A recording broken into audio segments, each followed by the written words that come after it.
রাজকুমারী পরিণীতা তার মাতা-পিতার কাছে চলে আসেন আর তার নিজের মনের কথাটা তার নিজের মাতা-পিতার সামনে রাখেন। রাজকুমারীর মনের কথা মহারাজ ও মহারানী সব শুনলেন আর নিজের মেয়েকে বোঝার চেষ্টা করলেন, কিন্তু মহারাজ ও মহারানী একটু মুচকি মুচকি হাসলেন আর নিজের মেয়েকে সান্ত্বনা দিয়ে বললেন, এই বিষয়ে আমরা বিশেষ কিছু করতে পারব না রাজকুমারী, এই সমস্যার সমাধান আপনাকে নিজেই করতে হবে।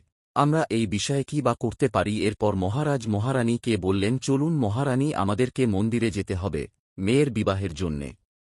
সুপাত্র পেলে আমি নিজের সাথে মন্দিরে পুজো করব আর দান পুণ্য করব, এটা মানত করেছিলাম।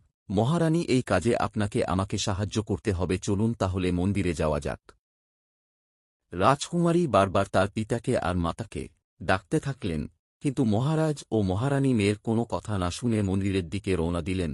রাজকুমারী কিছু বুঝতেই পারছিলেন না তার মাতা পিতা তার সাথে এরকম কেন করছেন, তাও এত আদরের মেয়ের সাথে। রাজকুমারী ভাবনা চিন্তায় পড়ে গেলেন। কিছুক্ষণ ভাবনা চিন্তা করার পর রাজকুমারী তার সিদ্ধান্ত নিয়ে নিলেন, যদি তার মাতা পিতা তার সাহায্য না করে তাহলে সে রাজমহলের গোপন কোনো স্থানে গিয়ে লুকিয়ে পড়বেন আর ততক্ষণ বের হবেন না যতক্ষণ না তার মাতা পিতা স্বয়ং নিজে তাকে না খুঁজে পান। যেরকম ভাবনা সেরকম কাজ। রাজকুমারী রাজমহলের এক গোপন স্থানে গিয়ে লুকিয়ে পড়লেন।